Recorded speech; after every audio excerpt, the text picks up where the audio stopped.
Guys, what's up? I'm here with my friend Dan. So hope you like our little half-ass podcast setup. We're just doing this for now because we really didn't have a place to go, and so this is how it's gonna be so far. Who's that? Oh, is that Bumble Girl? Current set. Oh man. Yeah. So today we're just doing a little podcast. Gonna do a little quick one. So how are you? I'm good. I'm in my sanctuary right now, so I couldn't be any better. I think we're good. Yeah, should be good. Yeah. Oh, wow. Feeling Crisscross feeling applesauce. that Chinese food. Yeah, we went to was it Lim Buffet? Lim Buffet. Oh my God, is so freaking good. So we were there, and it's like for like $14 you can get all that you want to eat, and oh my God, I had octopus for the first time. That was pretty good. It's actually in the vlog that I'm about to post tomorrow, and yeah, it was actually pretty good. I didn't mind it. You've had it before too, right? I've had it before. Just too cold. I got it there. I was just like, oh, it's like this is worth an experience. Tried it. It's like, oh, this did not go down the throat right. Said, all right, well, at least I tried it. Not a huge fan of it. Don't hate it. If I had to eat it to survive, I would. But it was weird because I wasn't expecting like the whole suction cup feel to it, and it felt like really awkward. And I don't know, it tasted like odd. And then what was it? They had, I can't remember what the sauce was. It tasted like it was like cocktail sauce. They like had it like seared in cocktail sauce, and I was like, it's an odd taste to it. But I don't know what they were doing there, but I guess maybe they pulled the entire shrimp thing going on. Kind of figured. But oh my God, they had this stuffed shrimp there. Holy Lord, it had like, I think it had like garlic, butter, cheese. I saw that. It smelled really good. Oh my God, it was amazing. Freaking wonderful. And yeah, so this is the first podcast. Gonna reintroduce you guys. It's the first podcast. I don't know. So what do you want to talk about? Well, we could talk anything. We talk politics, football, anything. I think politics is too hot of a topic right now. Too many divided people. So we're gonna do it. Oh, we're gonna do it. Okay, I'll be the liberal. You can be the conservative. Well, see, I don't know. I'm not sure we want to take a bipartisan stance, but I think I feel like we both can take bipartisan. Because we both have views of both sides. Yeah, we'll get killed doing that, Yeah. Because nobody likes to hear the middleman. They're like, "Oh, you're stupid. You haven't picked a side." It's like, well, actually, why pick a side when both sides are fucking wrong? Yeah, it's like, well, I technically did pick a side by not picking a side. My choice is, sticking with the person that I think is best. Because that's how we both pretty much feel, right? Yeah. We both think that we'd rather pick for the best, for the country.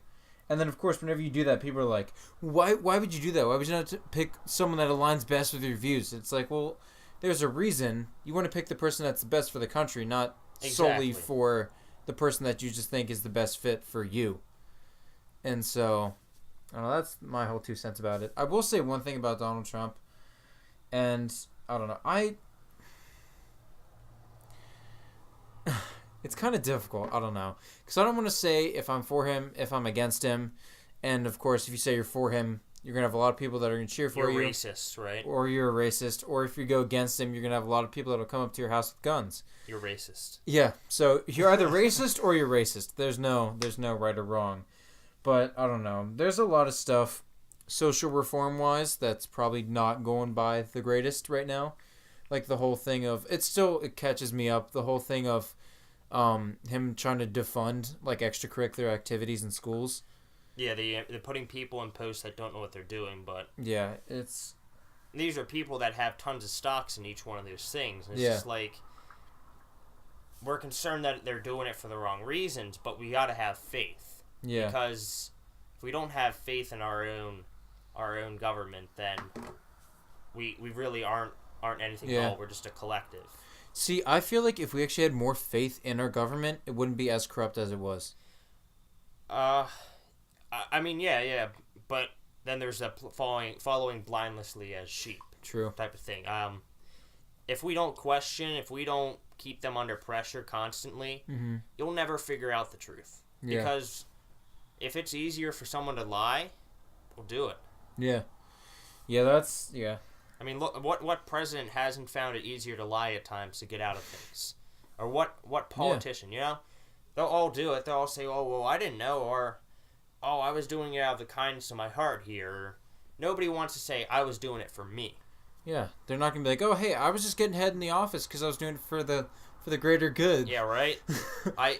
I was trying to make a deal with my secretary so she would work free for the day. And then she just slipped and fell right on my penis. Yep, and it was remember Monica Lewinsky. Hashtag oh my never God. Forget. Hashtag never forget. Gosh. That's a vivid image. But so do you follow on sports or anything at all?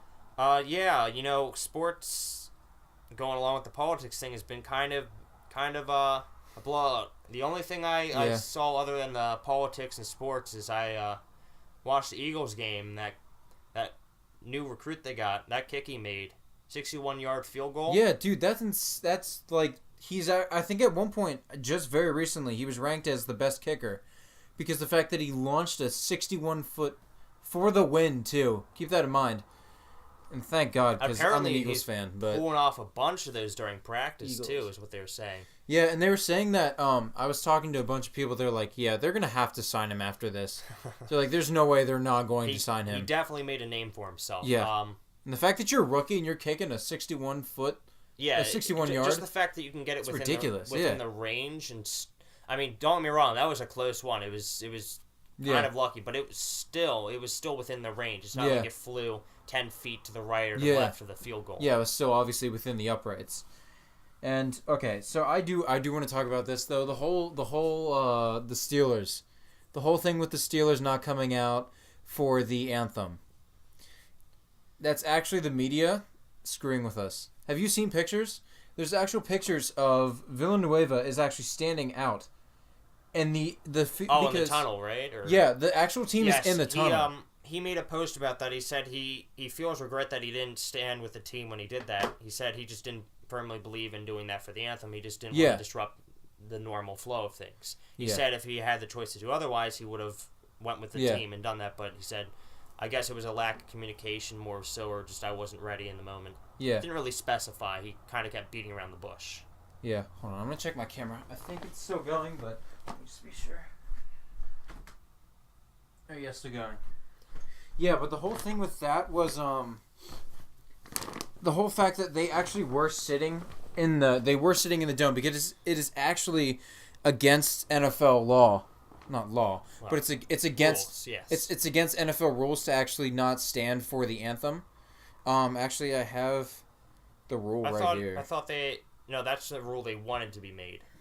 Oh, was it? Yeah, that was the controversy. Trump wants them to have a rule where they have to stand for the anthem so that those athletes are not allowed to protest. Wait, right here. And that's why you have a bunch of people go on. Right here, it says the specific rule pertaining to the national anthem is found on pages A62 to 63. It says,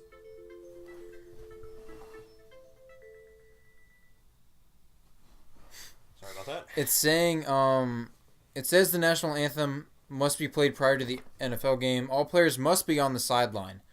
So, and then it also says, players on the field and the bench area should stand. It says should stand. Should stand. So, okay.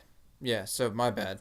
But you should at least have some sort of respect, and you should take your helmet off, obviously. Put their left hand and refrain from talking. And, yeah. So, and they do say, though, that it says failure to be on the field, so technically they're still on the field, by the start of the national anthem may result in discipline such as fines, suspensions, and or forfeiture of a draft choice for violations of the above. So technically they were still in the right. They were following the rule book, but it was just the way the media took the picture, or like the way it was shown, was the fact that Villanueva was the only person out there, and that's what sparked controversy. So they were actually out there but it's just you couldn't see them. It was just the media trying to start stuff. I believe he's the one. He said he just hung back in the tunnel and he did it. Yeah, he didn't want to be with the team. Yeah, so right there, it's just media starting controversy, and that's kind of what media is obviously popular for, like CNN, Fox, pretty much any of the big network names. Yeah. Both sides are wrong for doing it. Like there's both sides that have been doing it. So, and that's the thing. That's why media grounds are dangerous for both sides. Mm-hmm.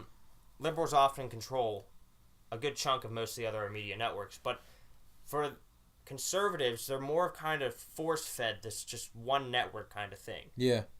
They're more fed Fox. So, I mean, whatever comes on Fox, that's the only things you feel will represent your views. Yeah. And that's usually not the case how it should be. It should be all networks kind of give both sides. You don't see that. You don't see that. They say, oh, we'll bring these panelists on that are Republican or Democrat, and they'll talk and they'll talk.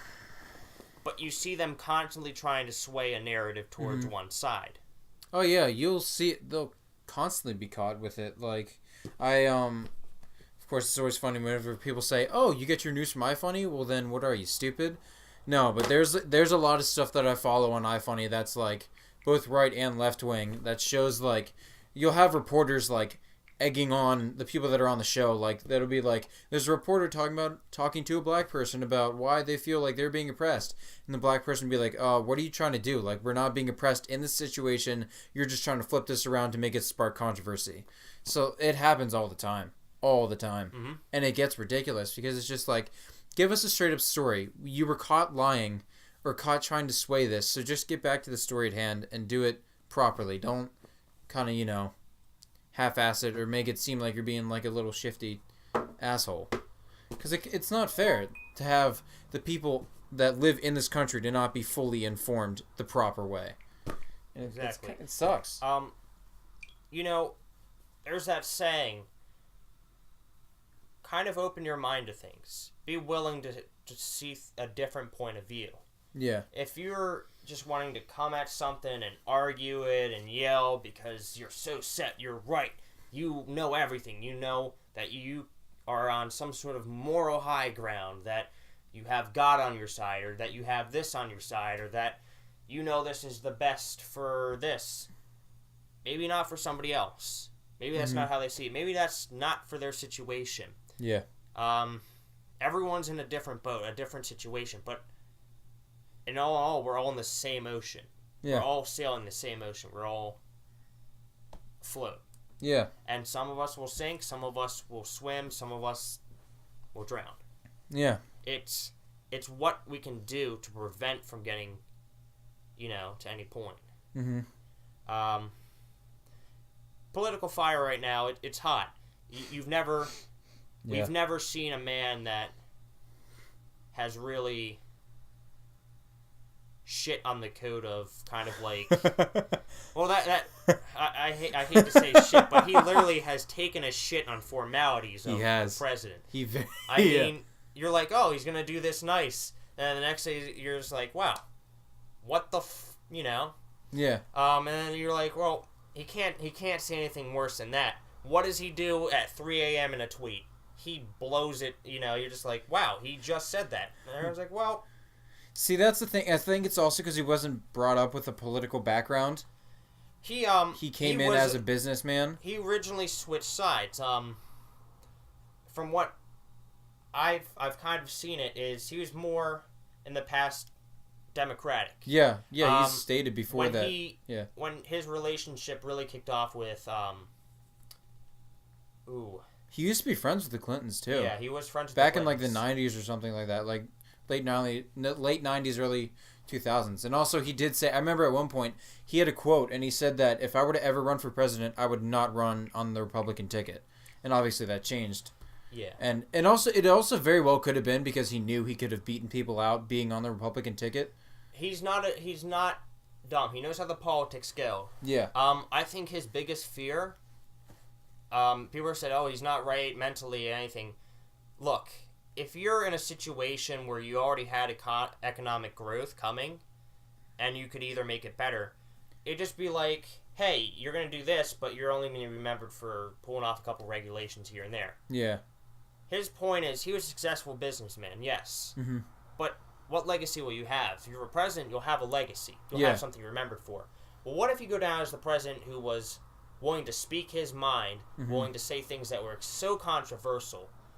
Heck, that'd be a great way to be remembered. Shatter the books. Yeah. But the way he's doing it is causing so much more division. It's causing such a massive gap, and everyone's pointing fingers saying, well, it's not him, it's not him. It was happening beforehand. Yeah, it was happening beforehand, but he needs to be the one to point everyone back on the right path. Him blowing up on Twitter and this, insulting people is not helping that. Do you ever remember hearing about the whole thing where it was like, if he runs for presidency, what he's going to do? I remember hearing this whole thing. It was like, whenever it was like him versus Hillary, that he was just going to like completely just destroy his entire side. Like what he was going to do was, whenever it came to the debates of him and Hillary. The conspiracy that he had a secret pact with Hillary. Right? Yeah, and the fact that he was just going to botch it. Like he was going to like end up just trying to be completely terrible and then end up giving the presidency to Hillary. You know, it kind of seemed like that for a while there. Yeah. You know, all the things that he kept saying. And you remember on the night that he got elected, he kind of had that shocked face like, my God. Yeah. You know, he spent the last 3 weeks saying how the entire process is corrupt and all this and how it will never elect someone like him. And then he gets elected that night, he's like, well, the system's fair. Yeah, I believe in the system. See, that's the flip-flop thing. I don't want anybody to ever say the system is against them or it's 100% with them. Because it's set in the middle. It's set to give everyone a fair chance, except for on the stand of media. Whoever controls the media controls the outcome. Yeah, without a doubt. But, I mean, surprisingly... Well, how do you think he got the media's attention? The things he said? He whenever he was coming up, he knew what he was doing by saying all this absurd shit, and everyone was like, oh... Okay, well, he's starting out absurd. And then he started to mellow. Like, once he started knocking people off the boards, like, once he was, like, knocking all the people out of the presidency, then he started to, like, he was slowly coming back to, like, being a little bit, like, not as bombastic. Yeah. And so, like, he was doing, like, this whole thing to, like, come out and be like, yo, this guy's insane. And, like, if people were watching him being like, what is he doing? And then, like, he was slowly kind of retaining himself. Because I even remember my dad, whenever me and my dad were watching stuff, he was like, it seems like he's definitely been mellowing out. And I was like, yeah, I think you're right. And then, like, he ended up to mellow out. And then, like, then obviously came down to him and Hillary, and then he won.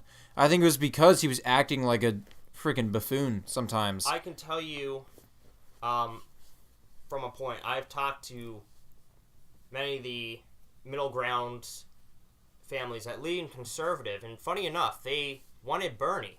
Yeah. They were a huge Bernie supporter, and I said, well, why? They said, he was the only one that ever had a plan out of the two of those people that we had to choose from. He said, he's the one that had a plan. I said, well, yeah, he had everything mapped out, but I said, isn't his views radical? And they said, we may not agree with his views, but his plans would have actually fixed things. It would have helped set us on the correct motion. I said, the radical things wouldn't have really gotten passed through Congress. I said, yeah, I can agree with you there. Yeah. I said, it would have taken a huge majority. I kind of wonder, though, I mean, obviously, socially, that's kind of ironic and unintended, but, like, socially, he would have done things correctly, because obviously, like, I feel like he would have done a lot of things for the people that would have been great, but I don't know. What do you think he would have done with, policies, like foreign policy? How do you think he would have enacted there? Foreign policy, he would have been more kind of open borders, definitely.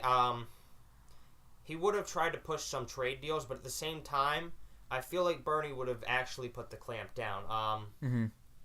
He does not like China. He'll claim he does, but his policies and his ideas on trade state otherwise. Yeah. Do you think that if we would have had him... What do you think? Like, do you think foreign policy-wise we would have been good if we would have had him in there? I'll tell you one thing. Russia would have been screwed. Russia, China. You know, when it comes to North Korea, which is a huge topic right now, everybody, oh, God, we're going to get nuked. We're going to get bombed. Come on. Calm down. We're not getting nuked. So the only ones that are within the capabilities of getting hit right now are South Korea, and Japan. Mm-hmm. And what about Guam? They're not going to fire at Guam when they could take out more military targets that are right there in front of them instead of shooting a missile off and hoping that it actually will hit when their accuracy has not been proven yet.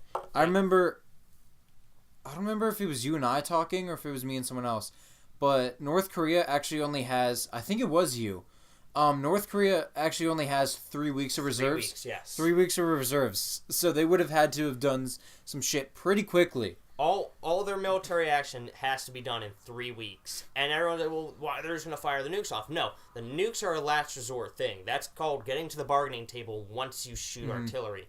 And they are not stupid. They want to be called a nuclear state, so they're brought to the table.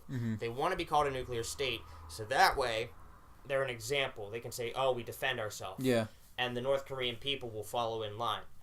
Look, North Korean people, you may think they're completely brainwashed, but there's still stuff getting in there. There's still people that will question the regime. That's why you have defectors. That's why you have people leaving. I mean, the people that become ambassadors for the country, you've had a couple of them defect. Because they finally got a taste of the outside world and they said, wow, we're force-fed this propaganda. This man's made as a god. His entire regime is this, but he's nothing more than, something propped up on a pedestal. Yeah. I remember hearing that, like, apparently a lot of their missiles and a lot of their bombs are, like, old, like, Russian and Chinese weapons, like, from, like, the 60s and stuff like that. So, like, a lot of their product looks like it's, like, old. But, weren't we talking recently that, like, a lot of their, like they've been having a lot of technological advancements? Technological, yes. So what if that's just a front? From the Obama administration, the North Koreans were said to have it by around 2020, within that period, they would have a intercontinental. Yeah. But the thing is, it's 2017. This is 3 years earlier than expected. They're progressing aggressively. It's a question of if the Chinese are doing it to get them to the table quicker to solve this entire issue out and then have a neighbor that can actually... because China's losing profit right there that they can trade to North Korea. China only cares about profit. They don't care about the safety of anybody else but themselves and making coin. And China doesn't care if a country in Europe is fighting another country, as long as it doesn't affect their trade, as long as they can still fund both of them and give them materials for war to kill each other. That would be a gift to China. Yeah. And then the whole thing that China just recently, what was it, 2 weeks ago? Last week? That they dropped trade with North Korea, with Pyongyang? Yeah, well, look, that entire, we're not doing trade anymore, they send ships out from Chinese harbors. They have them say, we're going up to so-and-so to trade with Russia. Yeah. You turn off your tracker. You can't track that ship. That ship drops off, it exports coal from North Korea. Yeah. Takes that coal and sells it in Russia. Yeah. That way you go around the entire chain. You say, well, we weren't taking anything to them. There was nothing on our ship. Well, that's because you picked up the material in North Korea. Yeah. And you sold it in Russia. Yeah. So they are still making that. They're still using that as an economic. Okay. So were they caught doing that? That's what they've been doing. Oh, really? Yes. It's been a known thing. But the thing is, when you say, we're clamping down those boats, China doesn't want to clamp down those boats. They say, we're going to set the rules. Yeah. But when it comes to enforcing it, they're just looking the other way. Yeah. They only care about their money. So, let's talk about something else. Let's talk about some video games. Oh, video games. So, what are some new games that you're looking forward to that are coming out? You got the Red Dead Redemption 2. That's looking pretty good. Yeah. There's still not too much out on it yet, but it's enough to have me excited. Yeah. I think the next Elder Scrolls is going to be kicking up probably soon. I saw that I saw it on Facebook that there was a mention of Bethesda they were hiring people that were like for their quest lines and stuff like that. Like they were hiring people to do like quest development and stuff like that. So I wonder if within like probably, I mean, obviously it'll still be a while, but probably within 3 years, maybe we're looking at the new game coming out. That'd be exciting. That'd be yeah.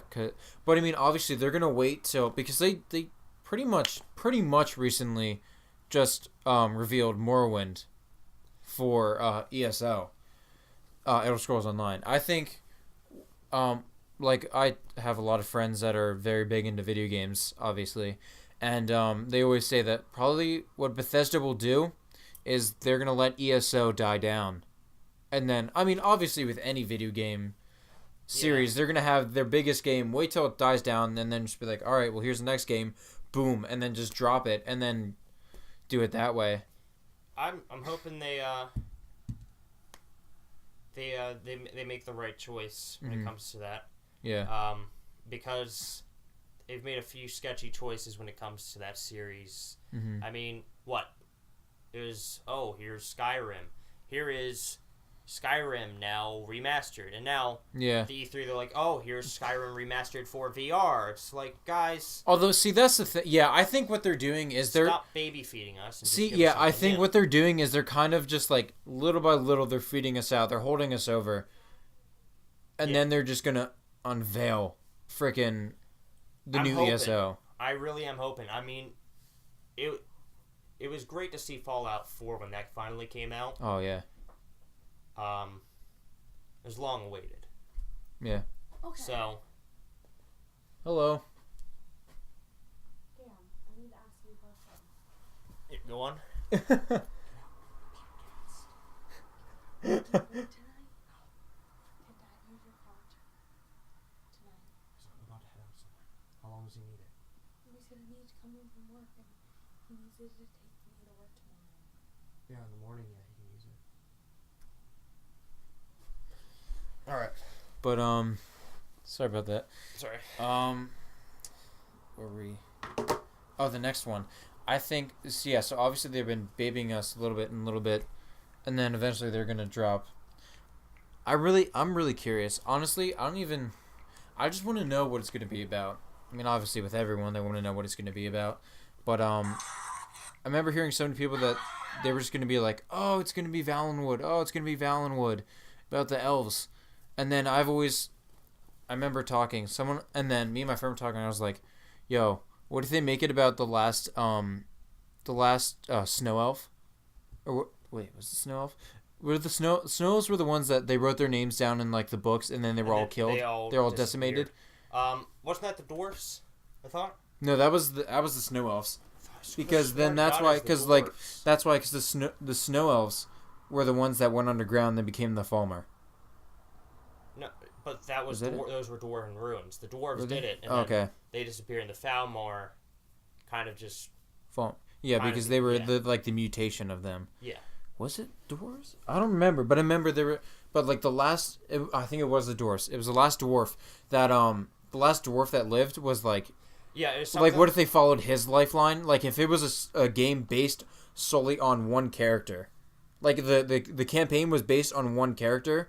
And it was like the dwarf, like that's what I was talking to my friend. I was like, "Yo, what if they made it like that? Like they made the entire game on the dwarf, like the last dwarf that lived, and like you just saw like the world like kind of like unravel around him, and like obviously like I guess like the game would somewhat end, I guess, with like that would just be the campaign would just be like a story about his life being the last dwarf, and then obviously they'd have like.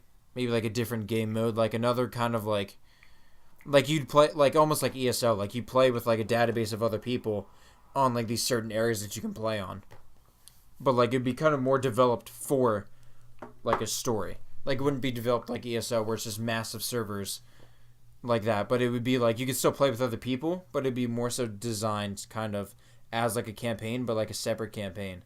Like they'd almost have like two campaign lines. Yeah. See if the mic's still recording. On another topic. Okay, it is. Good. Keep on going. We have the 343 Industries with the Halo series. We didn't see anything this year. Nothing. Oh, God. I'm pretty sure... I don't know how long, but, like, it wasn't recording video, so what we're going to do is I'm just going to have the volume go, and then the video will cut back in at some point. But whatever, it's fine. Keep on going. 343 Industries was looking to do a 3-year release on a game. Mm-hmm. Instead of the rush it out kind of thing they've been doing in the past. Yeah. Which is typical. Microsoft, get it out there, get that thing out there as quick as you can, so we have a title for so and so. Yeah. So a 3-year they'll be able to fix it. Their previous games lacked storyline that really kind of made you feel into it.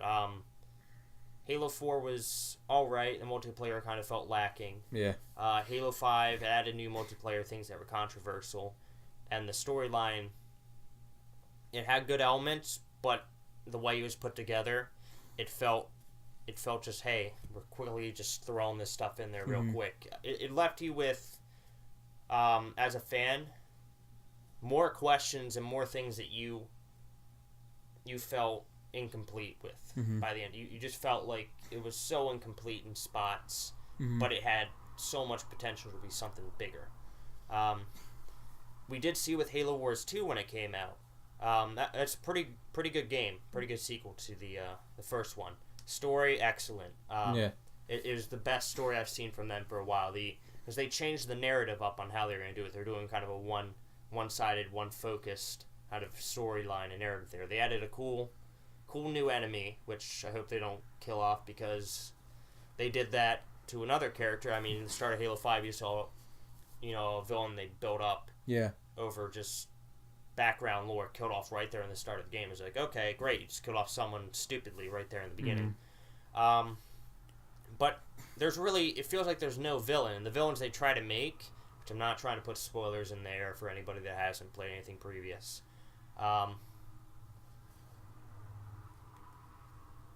It just makes it doesn't feel like any of the older ones at all. It's pandering to a newer generation and to the esports community. These games are kind of being made for newer generation, just to this feels modern, this feels something we can make into an esports. Just keep the aspects from previous games that were liked and loved, and then try something new, a new aspect, but keep the old ones that worked. Don't bring over the ones that didn't work and only bring over a few of the ones that did work, and then throw in something new that could be controversial. That's not a good way to land yourself on the ground. So Halo 6 looking to come out either late 2018 or 2019. So. You know what I'm excited for? What? Of course, I mean, obviously it already came out, but I still really want to play Destiny 2. Destiny 2, yeah. I almost bought it today, but I was like, you know what? I'm not gonna. Yeah, I'm not gonna do it. He's waiting on it. Yeah, I'm gonna. I don't know. See, what I like to do is whenever I get games, I love to watch playthroughs first. I always watch playthroughs, and then after I watch the playthroughs, then I'll be like, all right, this game is worth it, or all right, this game is not worth it. Like, that's why I watch a lot of PewDiePie and a lot of Markiplier and a lot of other people that do like playthroughs, and then I'll make judgment on whether the game's worth it or not. Yeah.